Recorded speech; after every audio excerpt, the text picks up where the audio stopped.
Imaginez un instant que votre esprit soit un étang. Chaque pensée, chaque émotion, chaque événement extérieur est une pierre qu'on y jette. La colère? Un gros caillou qui provoque des vagues désordonnées qui viennent frapper les rives, tout agité, tout troublé. La peur? Une pluie fine et incessante qui fait monter le niveau, vous submerge lentement, sans bruit. La jalousie, l'anxiété, le désir frénétique de ce que vous n'avez pas?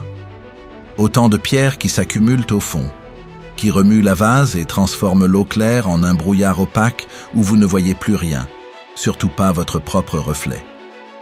Vous naviguez dans ce brouillard, chaque jour. Vous réagissez, vous êtes ballotté, emporté par des courants que vous ne maîtrisez pas. Vous croyez être aux commandes, mais regardez bien, qui tient vraiment le gouvernail? Est-ce vous, conscient et serein? Ou est-ce cette tempête permanente de passion et de réaction immédiate qui vous pilote à votre insu? C'est exactement de cela dont va parler Baruch Spinoza, il y a près de 350 ans, et c'est plus actuel que jamais. Sa philosophie n'est pas un simple exercice intellectuel, c'est un manuel de navigation pour l'âme, un guide radical pour enfin assécher les marécages de votre esprit et retrouver une eau si calme, si claire, qu'elle en devient un miroir parfait de la réalité. Et tout commence par une question qui va peut-être vous retourner le cerveau. Et si tout ce que vous croyez savoir sur le bonheur, sur la liberté et même sur Dieu était complètement faux? Spinoza, en son temps, a payé le prix fort pour ses idées. Excommunié, maudit, chassé de la communauté juive d'Amsterdam à seulement 23 ans, rejeté par les chrétiens, vivant une vie modeste en polissant des lentilles de verre pour des microscopes. Un homme en marge, littéralement. Mais dans cette solitude, dans cet exil, il a forgé une pensée d'une puissance inouïe. Il ne se plaignait pas, il ne se rebellait pas avec violence. Il comprenait, il observait. Il polissait ses concepts avec la même précision et la même patience que ses lentilles pour nous offrir un instrument de vision mentale d'une clarté absolue. Il ne voulait pas être admiré. Il voulait que nous comprenions, parce que comprendre pour lui, ce n'est pas accumuler du savoir. C'est guérir, c'est se libérer, c'est la seule et unique manière de vivre droite. Et c'est ce voyage que je vous propose de faire aujourd'hui. Un voyage qui ne va pas vous demander de croire en quoi que ce soit, mais simplement de regarder avec courage la mécanique de votre propre existence. Nous allons commencer par le cœur du problème, l'illusion de la liberté. Vous vous sentez libre quand vous choisissez ce que vous allez manger ce soir ou quelle série vous allez regarder. Spinoza, lui, nous dit que cette liberté est une fiction. La plupart du temps, nous ne sommes que des billes sur un plateau, croyant choisir notre direction, alors que nous ne faisons que réagir aux secousses de la table. Une publicité vous a mis en tête l'envie soudaine d'un café bien spécifique? Un commentaire désagréable vous a gâché votre après-midi? Vous ruminez depuis 3 jours une conversation? Vous êtes le jouet de causes extérieures qui déterminent vos états intérieurs. Vous êtes en mode réaction permanente. Vous pensez être le conducteur, mais vous êtes le passager. Et souvent même, vous êtes à l'arrière, les yeux bandés. Spinoza appelle cela l'esclavage humain. Un mot dur, mais tellement juste. Nous sommes les esclaves de nos passions, de nos affects tristes. La tristesse, la haine, la crainte, l'envie, qui nous diminue notre puissance d'agir, notre puissance de vie. Chaque fois que vous êtes submergé par une colère que vous ne contrôlez pas, que vous dites ou faites des choses que vous regrettez ensuite, vous expérimentez cet esclavage. Chaque fois que vous êtes paralysé par une peur irraisonnée, vous en faites l'expérience. C'est une vie vécue sous la conduite de la fortune, comme il dit, à la merci des événements. Et c'est épuisant, n'est-ce pas? Cette impression de toujours devoir lutter contre le courant, de se battre contre des ombres. La bonne nouvelle, la fantastique nouvelle, c'est qu'il existe une issue, une voie de libération. Et elle ne se trouve pas où on l'attend habituellement. Elle ne se trouve pas dans l'accumulation de biens, ni dans la recherche du plaisir à tout prix, ni dans la prière pour qu'un Dieu externe vienne nous sauver. Elle se trouve en nous. Elle est un travail de fourmi patient et méthodique sur notre propre esprit. C'est le passage de la passivité à l'activité, de la réaction à l'action, de l'esclavage à la véritable liberté. Et ce passage, il passe par une arme absolue, la compréhension.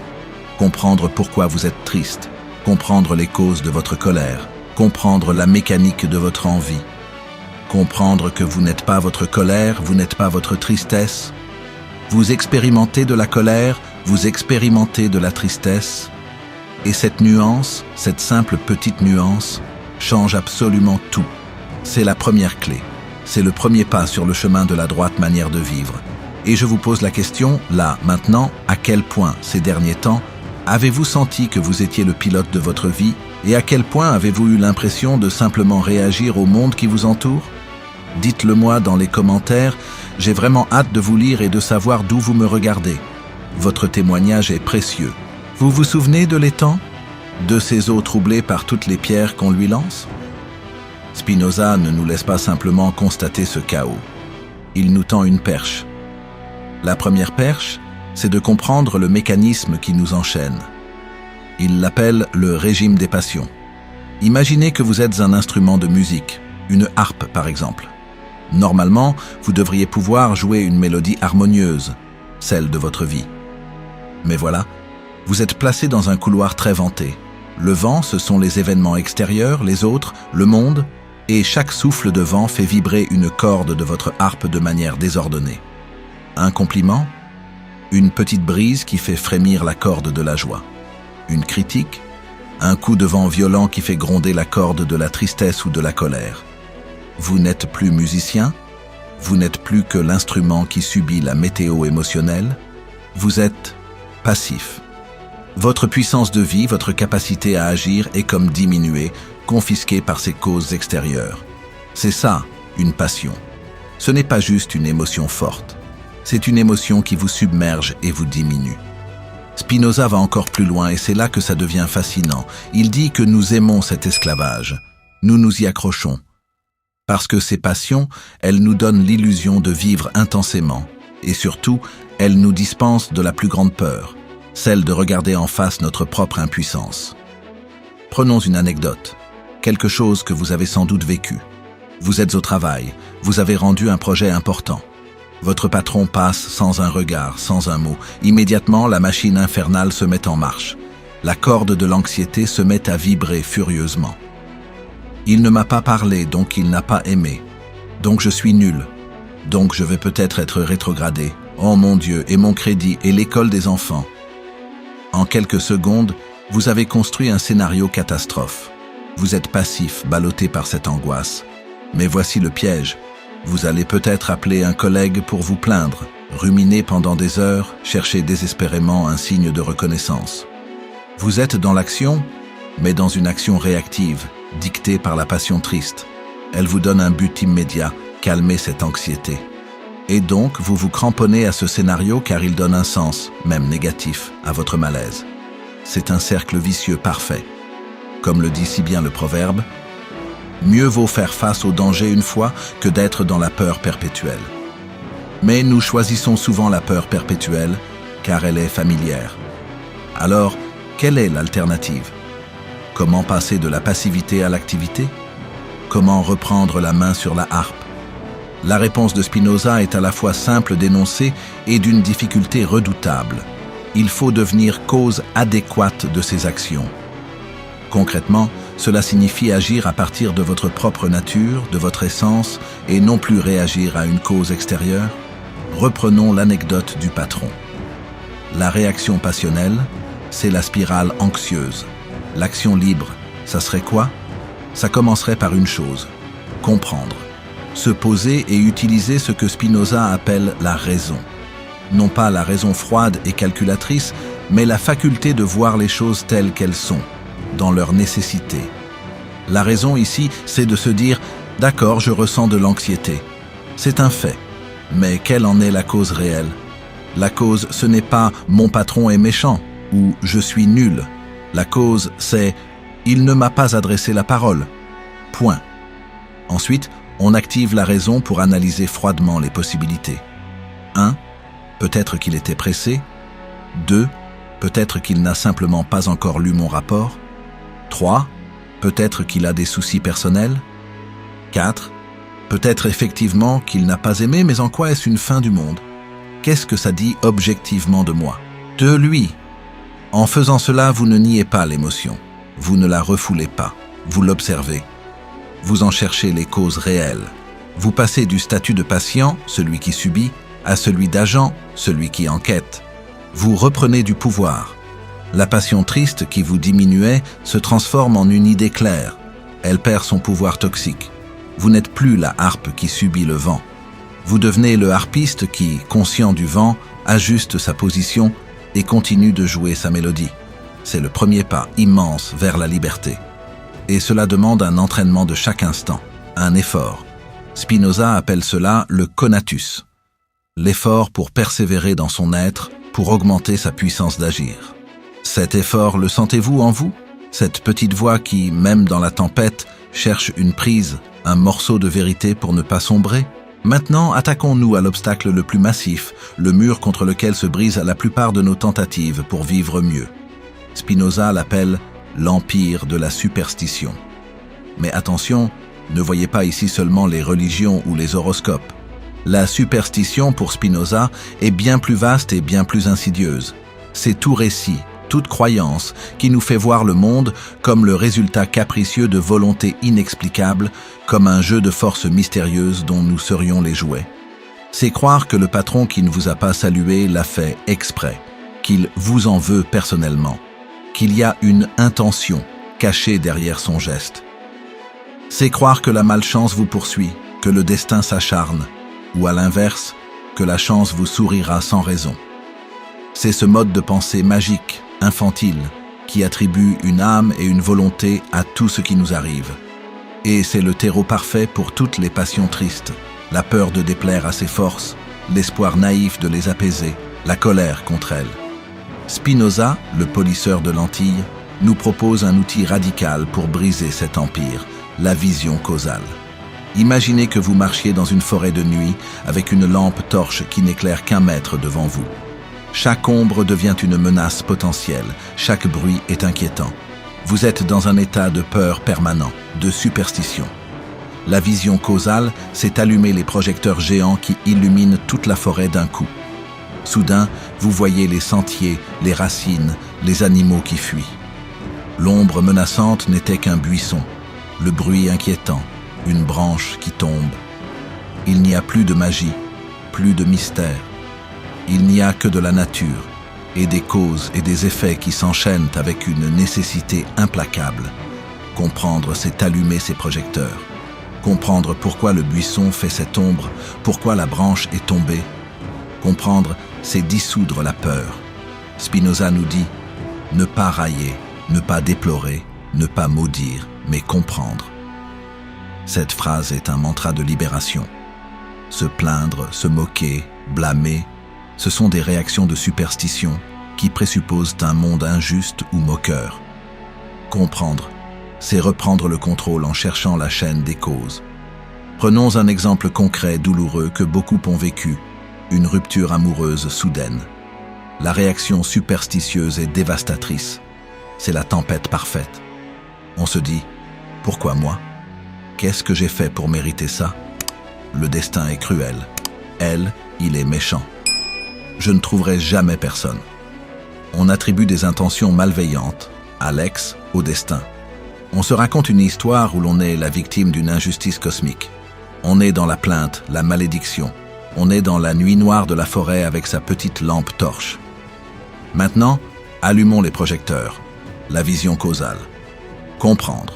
Cela ne signifie pas nier la douleur. La tristesse est réelle, mais on peut l'étudier.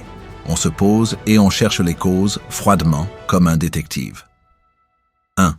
Cause immédiate. Elle, il a mis fin à la relation. 2. Pourquoi ? Peut-être avait-elle, il ses propres insécurités, son propre passé, ses propres peurs qui l'ont poussé à fuir l'engagement. 3. Peut-être que nos valeurs n'étaient en réalité pas si alignées que ça, et que des signes précurseurs existaient que nous n'avons pas vus ou voulu voir. 4. Peut-être que cette relation répondait à un besoin en moi, ne pas être seul, se sentir validé, plus qu'à une réelle compatibilité. Chaque cause en appelle une autre. Petit à petit, le récit superstitieux « je suis maudit, c'est un monstre » se dissout et est remplacée par une cartographie complexe, mais réelle, de causes et d'effets. La douleur ne disparaît pas magiquement, mais elle change de nature. Elle n'est plus une punition inexplicable, elle devient la conséquence douloureuse mais compréhensible d'un enchaînement de causes. Et dans cette compréhension, il y a déjà les germes de la guérison et de la prévention. On passe de « pourquoi moi ?» à « comment cela a-t-il pu arriver ?» Ce simple changement de question est une révolution intérieure. Il vous rend actif, il vous rend libre. Il vous arrache à l'empire de la superstition pour vous installer dans le royaume de la raison, qui est aussi celui de la véritable sérénité. Et vous, quel est le buisson dans l'ombre qui vous a fait le plus peur récemment? Et qu'avez-vous découvert en allumant la lumière? Partagez votre expérience. Cela peut éclairer le chemin de beaucoup d'autres. Nous avons désarmé les passions. Nous avons allumé les projecteurs de la raison sur la forêt de nos vies. Mais il reste une question vertigineuse, le cœur battant de tout le système de Spinoza. Qui sommes-nous, réellement? Pour avancer, nous devons affronter cette question. La réponse intuitive, celle que tout le monde donne, c'est « Je suis un corps et un esprit. Je suis une personne avec une volonté libre qui fait des choix. » Spinoza, avec la douceur implacable d'un chirurgien, va nous dire que cette vision est presque entièrement fausse. Elle est le dernier rempart de la superstition, le dernier refuge de notre ego qui veut à tout prix se croire au centre de l'univers, maître et possesseur de son destin. Spinoza propose une vision bien plus humble, mais infiniment plus puissante. Imaginez que vous soyez une vague à la surface de l'océan. Vous vous croyez unique, indépendante. Vous avez votre forme, votre énergie, votre chemin. Vous croyez décider de monter, de vous briser sur le rivage. Mais en réalité, vous êtes l'océan. Votre existence, votre mouvement, votre essence même, sont entièrement déterminés par la masse immense d'eau dont vous faites partie, par les courants profonds, par la lune, par le vent. Vous n'êtes pas une entité séparée. Vous êtes un mode temporaire et expressif de l'océan. Vous êtes une façon dont l'océan, à un instant T, existe et se manifeste. C'est exactement cela, l'être humain, pour Spinoza. Nous ne sommes pas des îles. Nous sommes des vagues. Nous sommes des modes de la seule et unique substance qui existe, qu'il appelle Dieu ou la nature. Deus sive natura. Ce terme, Dieu, prête à confusion. Oubliez tout ce que vous savez. Le Dieu de Spinoza n'est pas un vieillard barbu qui jugerait, récompenserait ou punirait. C'est un concept physique, presque mathématique. Dieu, c'est la nature dans sa totalité infinie. C'est l'océan. C'est la somme de tout ce qui est, qui a été et qui sera. C'est la loi de gravitation, c'est la photosynthèse, c'est l'amour que vous portez à vos enfants, c'est la violence d'un ouragan, c'est l'éclat d'une étoile qui meurt. Tout est en Dieu, tout est Dieu. Nous sommes une petite partie de cette totalité, une façon dont la nature s'exprime à un moment donné. Cette idée a un impact foudroyant sur la manière de vivre. Première conséquence, la fin de la solitude existentielle. Si vous êtes une vague qui croit être seule, vous avez peur de disparaître. Vous luttez désespérément contre les autres vagues. Vous vous sentez fragile et perdu. Mais si vous prenez conscience que vous êtes l'océan, tout change. Votre sentiment d'isolement s'évapore. Vous êtes fondamentalement connecté à tout.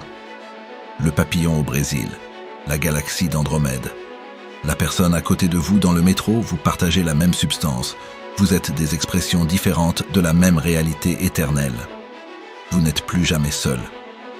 Deuxième conséquence, la fin du jugement et de la haine. Comment une vague pourrait-elle en haïr une autre?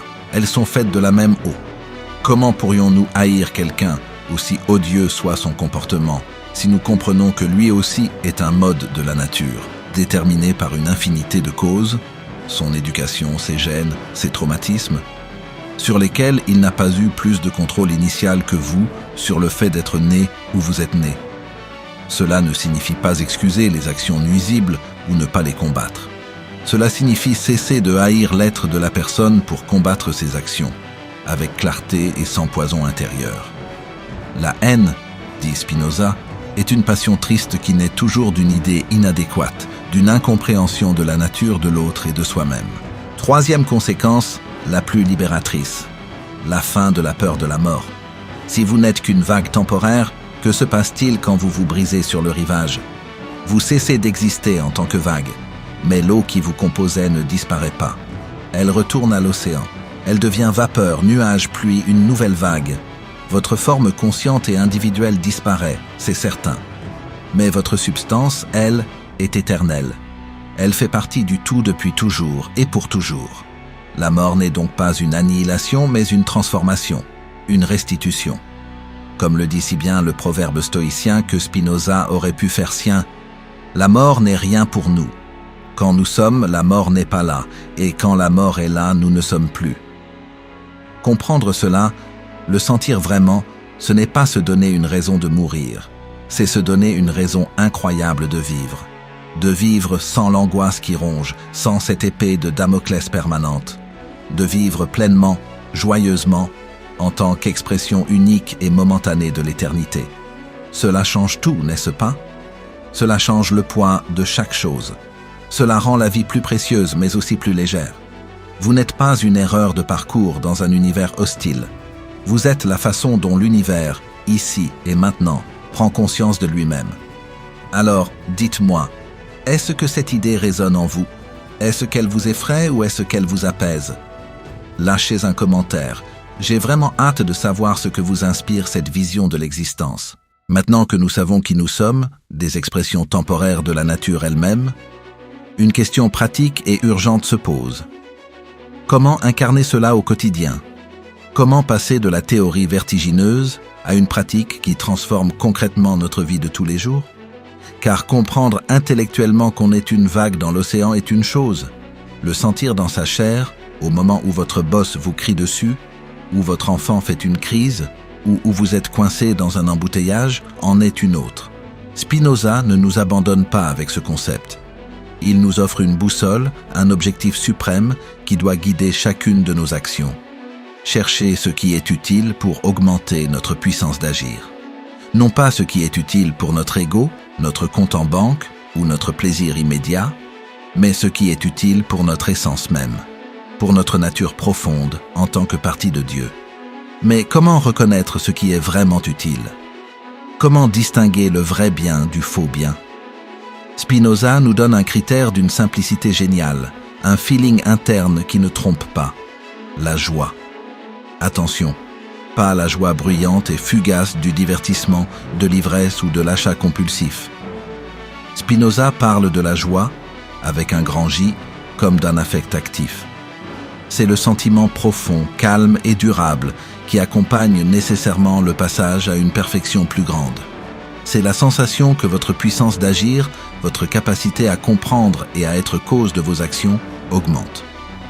À l'inverse, la tristesse est le sentiment qui accompagne le passage à une perfection moindre, la diminution de votre puissance d'agir. La joie est le phare. La tristesse est l'alarme. Prenons une métaphore concrète. Imaginez que vous soyez une plante. Votre nature profonde est de pousser, de vous épanouir, de vous orienter vers la lumière. La joie, c'est la sensation de bien-être, de vitalité que vous ressentez quand vous avez assez d'eau, quand vos racines sont dans une bonne terre, quand le soleil vous caresse. La tristesse, c'est la sensation de flétrissement, de faiblesse quand vous manquez d'eau, quand vous êtes dans un sol pauvre, quand vous êtes privé de lumière. La plante ne raisonne pas. Elle sent ce qui est bon ou mauvais pour elle.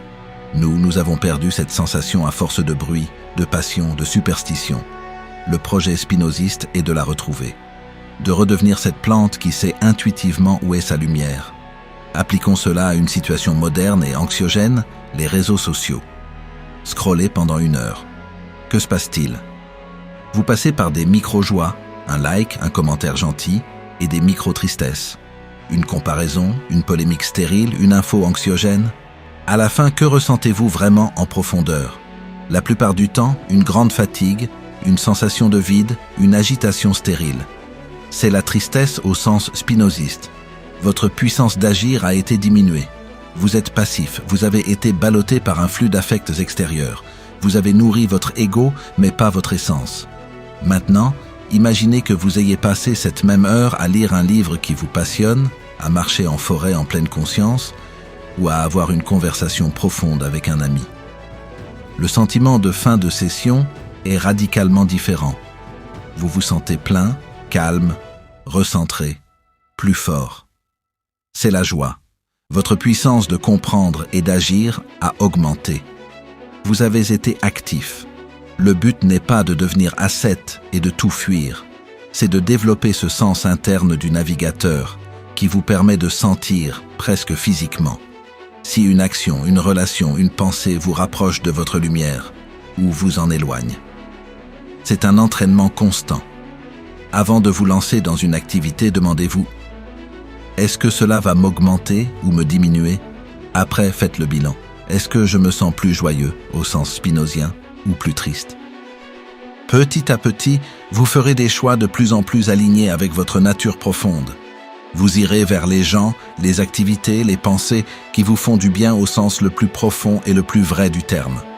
Vous deviendrez un expert de votre propre joie.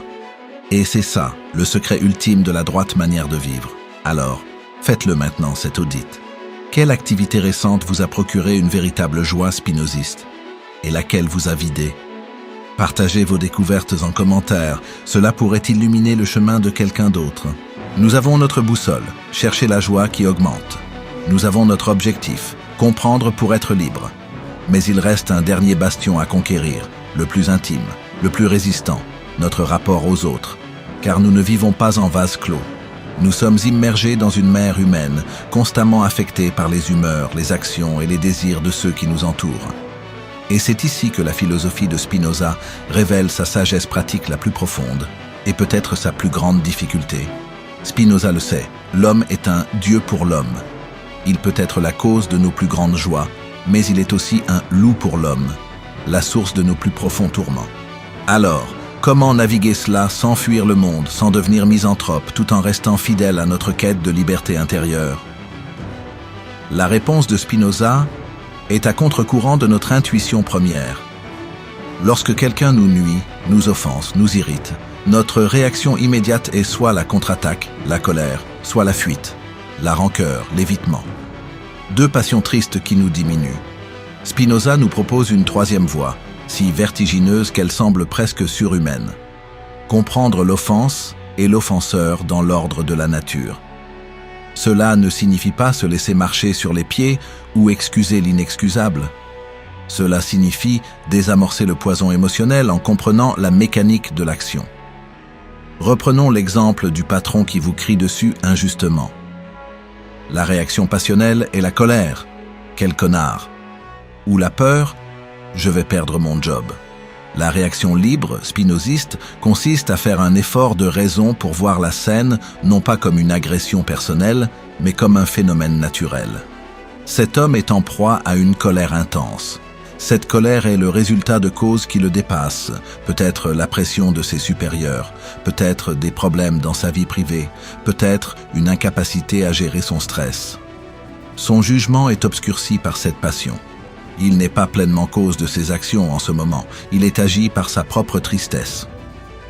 En faisant cela, vous ne jugez plus la personne, vous analysez l'action et ses causes. Vous passez du registre moral, c'est un méchant, au registre physique, c'est un phénomène causal. C'est un changement de perspective radical. La personne qui vous nuit devient un objet d'étude, presque un patient. Votre colère, qui est une passion triste, se transforme en une forme de pitié ou de compréhension lucide, qui est un affect actif. Vous regagnez du pouvoir sur la situation car vous n'êtes plus dans la réaction immédiate. Vous pouvez alors décider de la meilleure action utile à entreprendre.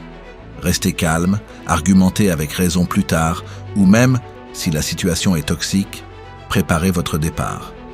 Mais vous agissez à partir de votre puissance et de votre clarté, non à partir de votre blessure.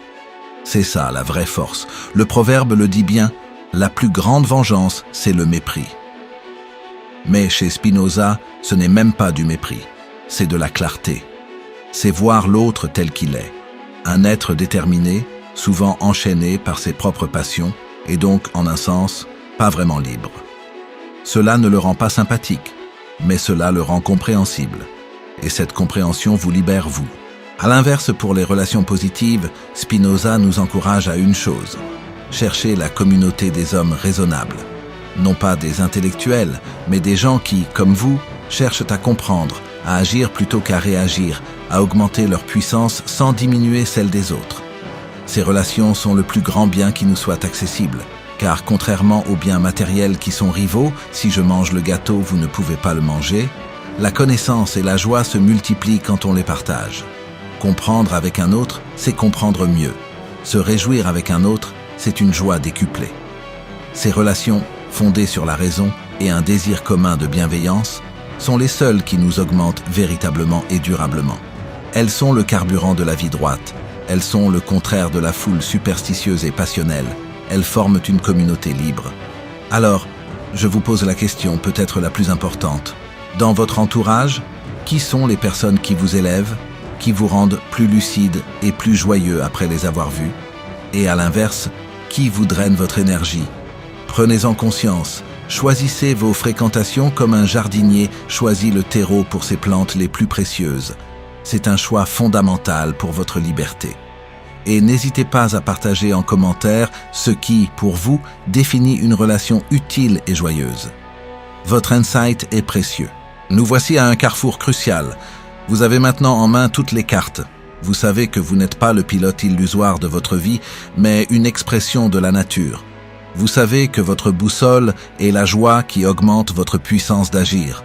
Vous savez que votre outil est la raison, cette faculté à comprendre les causes. Vous savez que votre plus grand allié est la communauté de ceux qui cherchent, comme vous, à vivre mieux. La théorie est là, claire, lumineuse, presque évidente. Mais c'est ici que le vrai travail commence. Car il y a un abîme, un gouffre immense entre savoir tout cela et le vivre. Entre avoir la carte et parcourir le territoire. Spinoza le sait mieux que personne. La raison est souvent sans puissance contre la force brute des passions. Vous savez que ce gâteau ne vous veut pas du bien à long terme, mais la passion du désir immédiat est plus forte. Vous savez que cette colère est nuisible, mais elle vous submerge comme une vague. Alors, comment faire? Comment incarner cette philosophie sans se heurter en permanence à l'échec et à la frustration? La réponse de Spinoza est d'une simplicité désarmante et d'une exigence folle, l'entraînement. La liberté n'est pas un état que l'on atteint une fois pour toutes. C'est une habitude à acquérir, une seconde nature à construire, jour après jour. C'est un art, comme la menuiserie ou la musique. On ne devient pas pianiste en lisant un livre sur le solfège. On devient pianiste en s'asseyant, tous les jours, devant son instrument, en faisant des gammes, en se plantant, en recommençant, jusqu'à ce que les doigts, puis le corps tout entier intègrent la musique. C'est exactement la même chose avec la raison. Il ne s'agit pas de penser à être libre. Il s'agit de s'exercer à être libre. De muscler votre faculté de comprendre. Concrètement, comment fait-on? Spinoza nous propose une discipline mentale en 3 temps, une sorte de gym de l'âme à pratiquer à chaque fois qu'une passion triste vous assaille. Prenons un exemple banal mais universel. Vous êtes pris dans un embouteillage monstre, vous allez être en retard à un rendez-vous important. La passion triste, la colère, l'anxiété montent. 1. Identifier et nommer. Au lieu de vous laisser emporter par la vague de fureur, c'est toujours pareil. Tous des cons. Faites un effort conscient pour vous dire « Là, maintenant, je ressens de l'anxiété et de la colère. » Juste ça. Nommez le monstre. En le nommant, vous créez déjà un minuscule espace entre lui et vous. Vous n'êtes plus la colère, vous êtes celui qui observe la colère. 2. Comprendre les causes. Ensuite, utilisez la raison. Pourquoi suis-je en colère? Parce que je vais être en retard.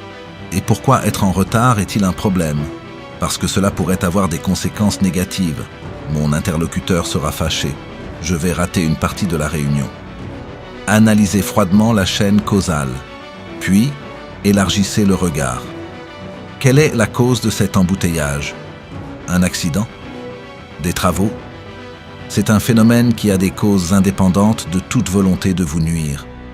Il n'y a pas de destin qui s'acharne. Il y a un enchaînement de causes. 3. Évaluez l'utilité. Enfin, demandez-vous, est-ce que ma colère et mon anxiété sont utiles? Est-ce qu'elles vont faire disparaître l'embouteillage? Est-ce qu'elles vont me permettre d'arriver plus tôt? Non. Au contraire, elles m'épuisent. Elles gâchent ces minutes qui pourraient être paisibles. Elles diminuent ma puissance d'agir. Cette passion est donc doublement nuisible. Par son origine, une cause extérieure, et par ses effets, elle me rend encore plus impuissante. Cet exercice au début sera lent, laborieux. Vous le ferez après la crise, en repensant à l'événement. Puis, petit à petit, vous arriverez à le faire pendant. Et un jour, pour certains types de passion, vous le ferez presque instantanément, par réflexe. La passion n'aura pas disparu, mais elle aura perdu son pouvoir de vous posséder. Vous aurez construit en vous une forteresse de raison, non pas froide et inhumaine, mais lucide et sereine. Vous ne serez plus un esclave qui se révolte contre ses chaînes. Vous serez un homme libre qui, connaissant la nécessité, y consent et trouve dans ce consentement même sa puissance et sa paix. C'est un travail de toute une vie. Vous trébucherez 1000 fois. Mais chaque fois que vous identifierez une passion, chaque fois que vous prendrez du recul, ce sera une petite victoire, une petite libération. Alors, racontez-moi, quelle a été votre dernière petite victoire? Ce moment où vous avez senti que vous repreniez le contrôle, ne serait-ce qu'une seconde? Partagez-le. Votre témoignage n'est pas anodin. Il est une pierre apportée à l'édifice de notre communauté de chercheurs de vérité. Et dites-moi aussi, depuis quelle ville, quel pays vous me regardez en ce moment? Ce parcours est universel, et savoir qu'on n'est pas seul sur ce chemin, à l'autre bout du monde, est une source de joie, au sens le plus spinoziste du terme. Nous y sommes. Après ce long voyage, de la surface agitée de nos passions jusqu'aux profondeurs sereines de la nature éternelle, une dernière question persiste. À quoi ressemble une vie, une journée, un instant vécu selon la droite manière de Spinoza? Ce n'est pas une vie d'ermite retirée du monde dans une tour d'ivoire. Ce n'est pas une vie de froideur robotique où l'on ne ressentirait plus rien. C'est tout l'inverse. Imaginez un danseur. Pendant des années, il s'est entraîné, il a répété chaque geste, each pas, chaque port de bras jusqu'à la douleur. Il a appris la grammaire contraignante de la danse. Mais sur scène, sous les projecteurs, il n'y pense plus. La discipline s'est effacée pour laisser place à la grâce. Il ne lutte plus, il s'exprime. Sa danse est à la fois parfaitement maîtrisée et totalement libre, improvisée, joyeuse. La vie spinoziste, c'est cela. C'est la grâce du philosophe. C'est le moment où l'effort conscient de comprendre devient une manière d'être au monde, intuitive, fluide et incroyablement légère. Vous vous levez le matin. Au lieu d'être immédiatement assailli par la liste des choses à faire, vous prenez un instant. Vous sentez l'air entrer dans vos poumons. Vous êtes un mode de la nature qui prend conscience de lui-même. Vous prenez votre café. Vous en savourez l'arôme, la chaleur, non pas comme une simple habitude, mais comme un moment de connexion avec une longue chaîne causale, la plante, le cultivateur, l'eau, le feu. Vous voyez la nécessité et la beauté dans cette simple tasse. Vous sortez. Le monde vous envoie ses épreuves.